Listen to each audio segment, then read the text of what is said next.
izin untuk sedikit memberikan gambaran PKB PJOKA.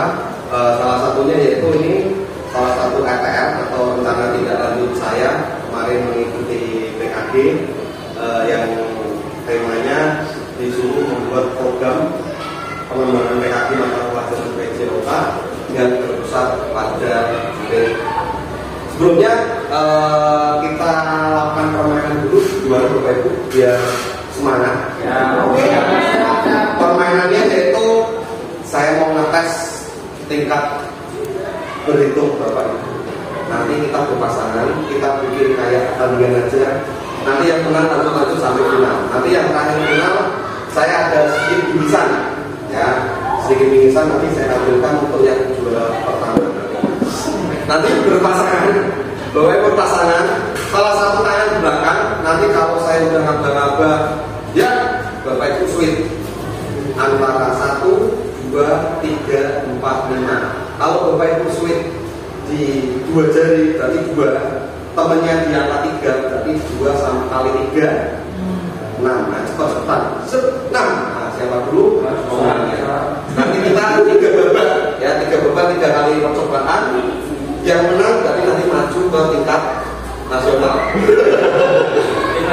Oke, bisa dicontoh Pak Gun sama saya dulu. Contoh dulu, Pak. Nasional. Nanti ya 5 jari, tapi tidak boleh 0. Kalau kayak gini 0 nggak boleh ya. 0, 1 boleh dulu atau 1. Oke. Contoh yang masih tangan 1 ke belakang. Contoh dulu. Tangan 1 ke belakang. Nah, oke. Siap? Ya. 4. Nah, saya kalah. 1-0. Lagi. Iya. 1, 2, 6.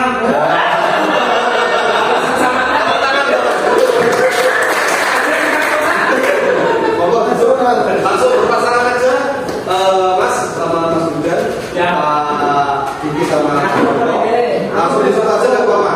Kamu sama Anjana kayak Fakta, Burio dapat baik. Nana sama Pak Tony siap? Dapat berat nggak apa-apa. Jadi kita ada 3 kali ya. Siap, tangan salah satu di belakang. Oke, siap? Iya, salaman aja. Kalau saya langsung turun. Oke, siap, ready? Oke, siap, ready? Konsentrasi. Oke, 1-0. Oke, 3 kali ya Pak ya. Siap. Siap. 2. Penentu sekali lagi. Ya sekali lagi nggak apa-apa. Biar 3-0. Nah, nanti kan kelihatan. Siap. 1.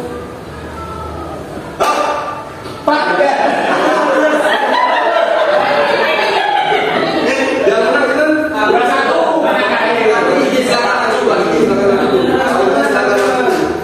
Bario silakan maju. Sekarang Bario Pak Ciki. Nanti ada. Sekarang Bario dan Mas Gunto, Mas Tony. Oke. Siap. 3 kali sama ya. Siap. Siap.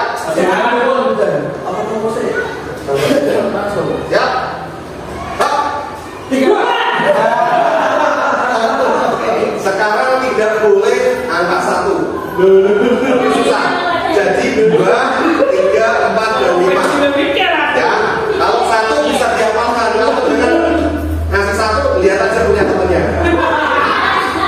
Siap, ready? Babak kedua. Siap.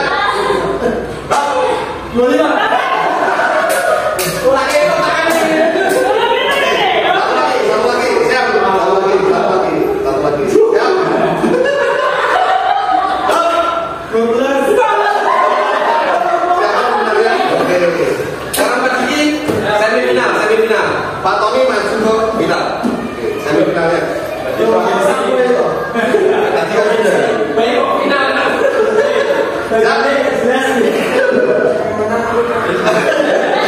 Siap. Ini tidak boleh 1. Siap. 15. 5 kali 2. 1-0. Oke, siap. 8.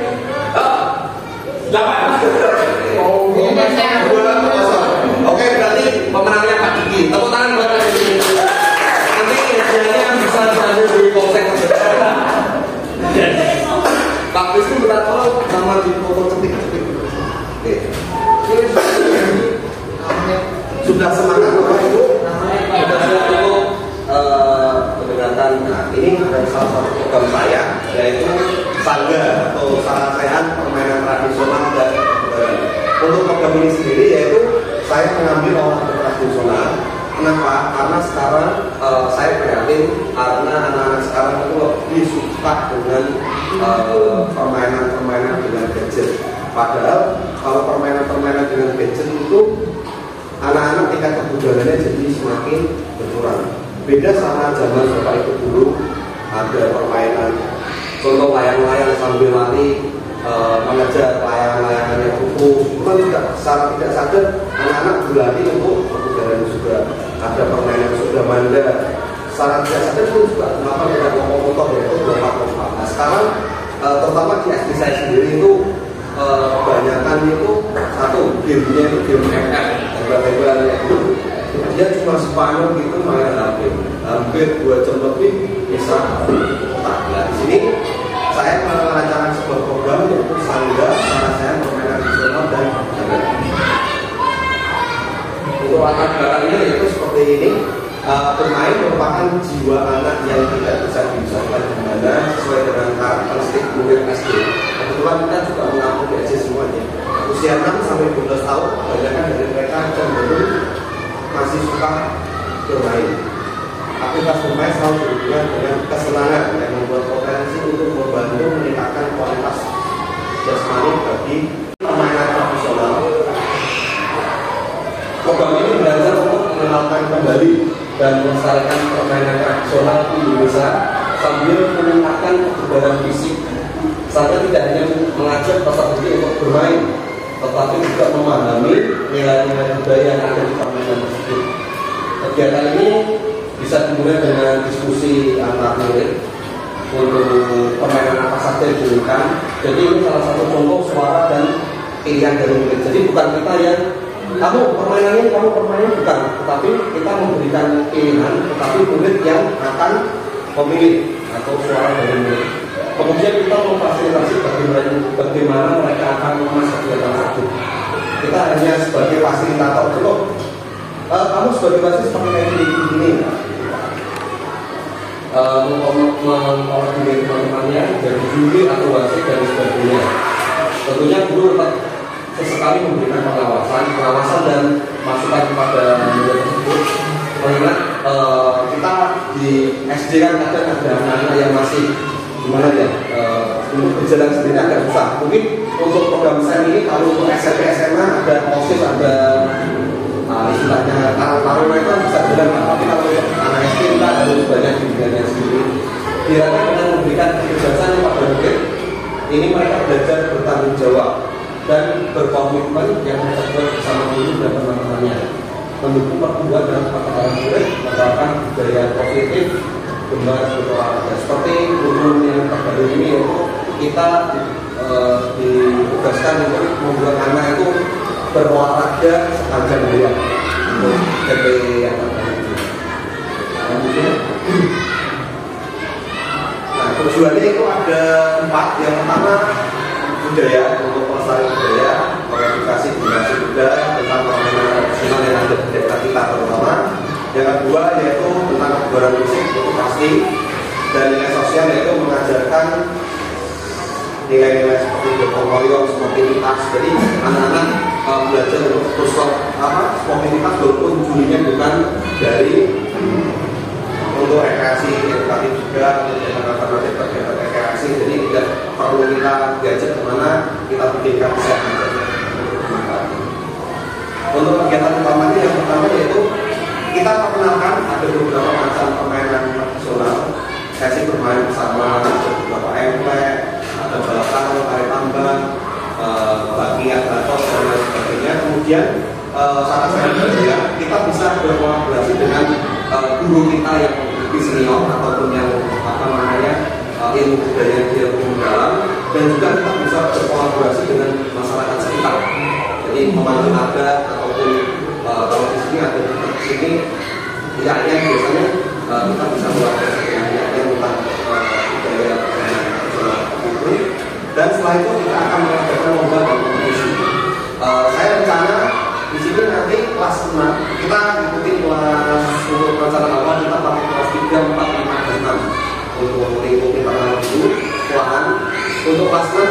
sebagai juri dan lain sebagainya sebagai panitia untuk pesertanya kelas 3, 4 dan 5. Setelah dari internal sekolahan masing-masing nanti di program besarnya sendiri nanti saya kalau kita izin membuat sebuah festival permainan tradisional di Kecamatan Tebu.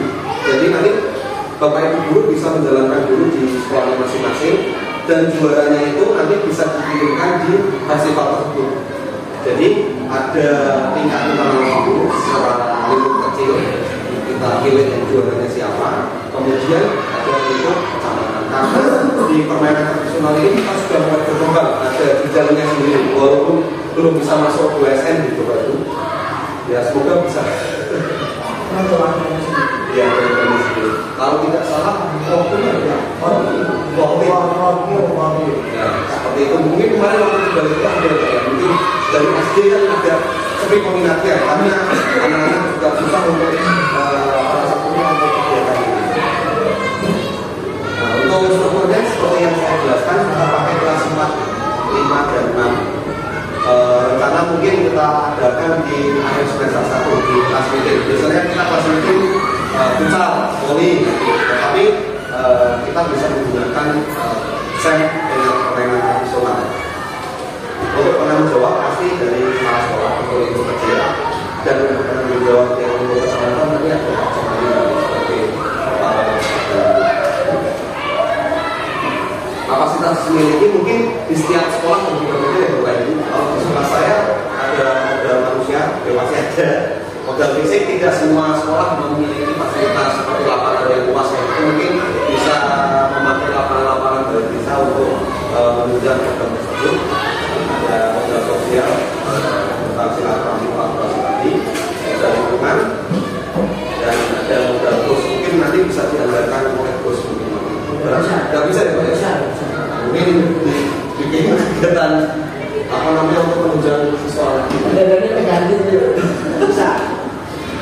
Setelah itu, setelah kegiatan yaitu ada rencana evaluasi, kita coba belajar menjauh pencapaian tujuan itu seperti apa dengan menggunakan umpan balik dari murid dan guru. Jadi kita nanti setelah melakukan kegiatan itu kita rapat lagi sama anak juga, sama guru juga, kekurangannya apa, kelebihannya apa untuk evaluasi itu. Dan ada evaluasi penerapan konsep capai produktivitas dan evaluasi manajemen kelas untuk pengelolaan waktu, apakah waktu itu efisien atau tidak, nanti kita bahas di forum refleksi. Untuk tantangannya sendiri mungkin ada beberapa tantangan, ini ada banyak tantangan sebelum kita menggunakan model SEM ini. Yang pertama yaitu pengelolaan waktu. Kadang waktu kita di akhir semester itu kita banyak kegiatan seperti mengisi rapot gitu ya punya. Jadi untuk batasan waktu mempengaruhi kemudian dan faktor alam dan cuaca. Kita juga tidak tahu sekarang ini kadang sedikit hujan gitu. Dan itu juga kemungkinan tantangan kita ke depannya dan motivasi peserta. Nah, di sini juga ini sangat bisa juga banyak yang anak-anak kalau permainan tradisional kayak bisa gitu. Jadi untuk motivasi anak itu takutnya nanti ada yang kurang. Mungkin di sekolah-sekolah pedesaan mungkin masih motivasi untuk permainan tradisional mungkin masih tinggi. Tapi kalau di sekolah kami, terutama di bidang kota itu anak-anak lebih terminat bermotivasi itu tentang e-sport, ML, PB dan lain sebagainya. Dan manajemen tim, ada ketidakmampuan itu bagian dari konflik antar pemain. Evaluasi keterlibatan orang tua ini juga yang terakhir, tidak semua orang tua mensupport sekolahan. Kadang ada orang tua yang buat apa Pak? Tentunya kita berkomunikasi dengan orang tua dengan baik. Untuk solusinya, yang pertama itu mungkin bisa menggunakan penjadwalan yang efisien, menggunakan pendekatan positif, memberikan motivasi, komunikasi terbuka, dan umpan balik secara individu kepada setiap peserta yang kurang motivasinya. Kemudian kita mengadakan pertemuan dengan orang tua untuk menjelaskan kegiatan tersebut. Mungkin ini bisa digunakan waktu pengenalan program sekolah kayak waktu kita rapat dengan orang tua. Selanjutnya, cukup barangkali Bapak Ibu kira-kira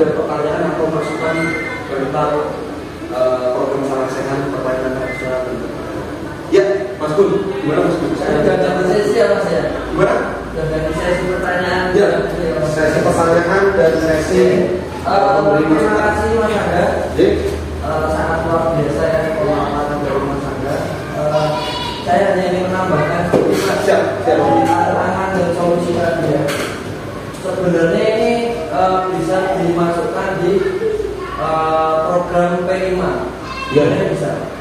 Jadi di situ kan kita berkolaborasi, ada fase A kelas 1 2, B 2 dan selanjutnya itu nanti kan itu kan yang diperkembangkan fase B dan C. Yeah. Nanti fase A-nya itu bisa temanya itu kewirausahaan misalnya. Jadi di perlombaan juga ada yang jual-jual gitu ya. Terus yang fase B sama C itu kan itu bisa dijadikan program P5-nya itu kan pertama ada yang namanya apa itu Pak Wildan yang pertama itu pengenalan. Kemudian pengenalan terus apa ada refleksi, tindak lanjut dan lain-lain itu kan. Nah, itu di situ bisa dimasukkan. Kayak satu contoh pengenalan dulu bagi apa terus dan lain-lain itu kita bisa masukkan di situ. Jadi kita bisa kolaborasi dengan guru kelas yang fase B dan C. Jadi mungkin itu tambahan dari saya. Jadi yang seharusnya Mas Angga lakukan sekarang biar berjalan itu waktu nanti ada apa destinasi tentang P5, nanti guru kelas 1, 2, 3, 4 kemana itu bisa disampaikan. Jadi supaya satu kecamatan itu temanya itu di fase B dan C sama. Nanti kan di tujuan akhirnya di kelas meeting itu di apa kenaikan kelas ya itu bisa. Jadi ini saya hanya memberi masukan supaya apa ya lebih gampang dikoordinir. Oke, terima kasih Mas Gun, luar biasa untuk masukannya.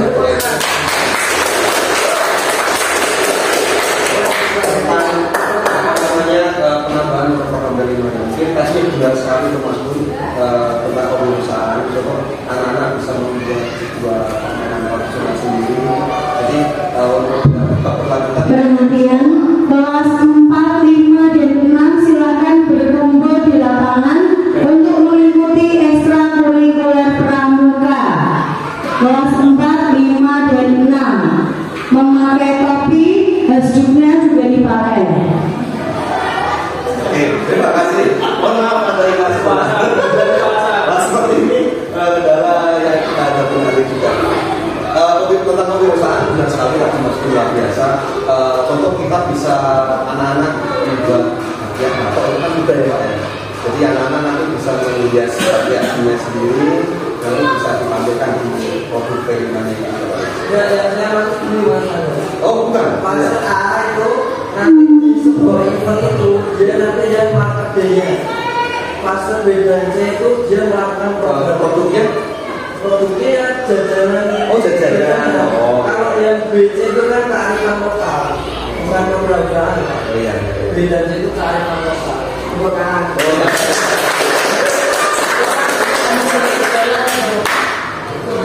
Oke, bisa. Tapi kalau untuk kelas 1 apakah bisa untuk berjualan Pak? Bisa.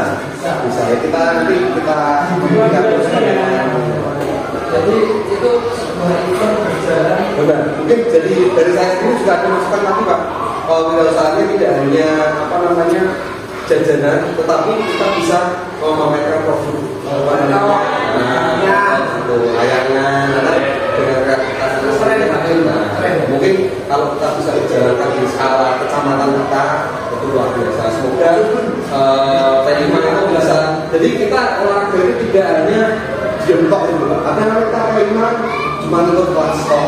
Kita mungkin bisa dengan program seperti ini kita bisa tampil membuktikan bahwa olahraga itu tidak cuma gerak-gerak top, tapi juga bisa menghasilkan sebuah produk.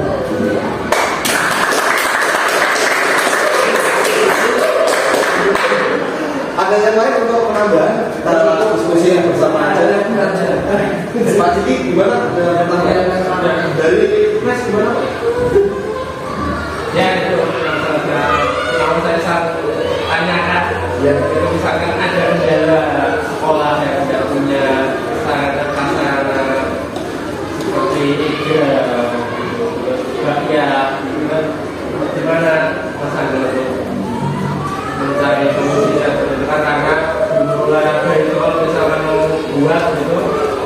ada yang misalkan kebetulan mungkin perempuan dan sudah berumur kan tidak mungkin mau bikin sendiri mengakalinya seperti apa itu atau beri beban ke komite untuk membuat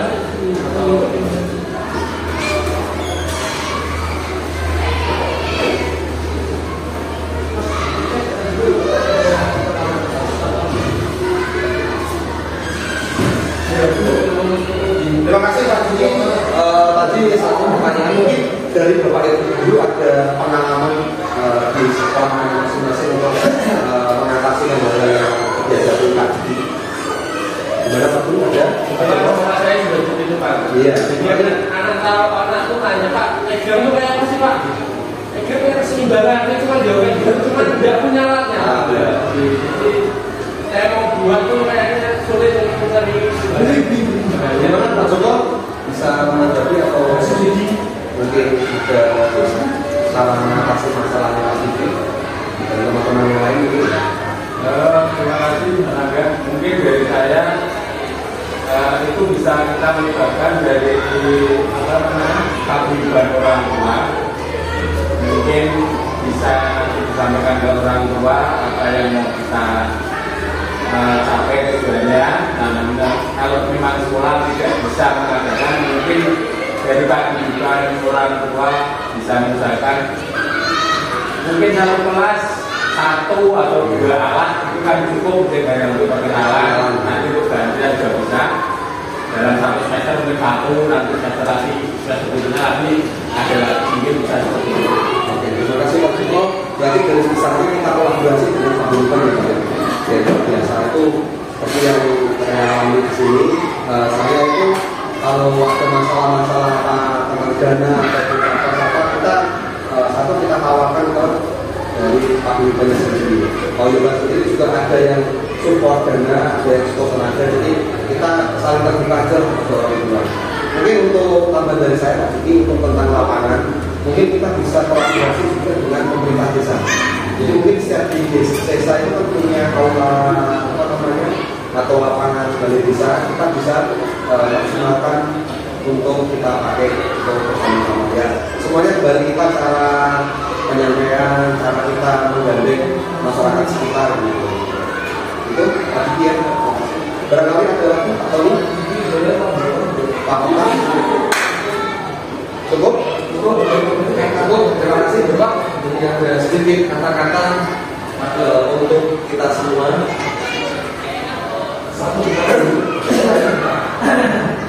Tim yang hebat bukan hanya tentang hasilnya, tetapi juga tentang perjalanan yang kita lalui bersama. Terima kasih atas kerja keras, dedikasi dan semangat yang tak pernah pudar. Dengan keberanian kerjasama yang kita miliki, tidak ada tantangan yang terlalu besar untuk kita hadapi. Teruslah menginspirasi satu sama lain, karena bersama-sama kita lebih kuat dan tak terbendung. Mari terus melangkah maju dan mencapai hal-hal yang luar biasa bersama. Sampai jumpa di kesuksesan berikutnya. Terima kasih. Dan dari saya mohon maaf. Assalamualaikum warahmatullahi wabarakatuh. 30 menit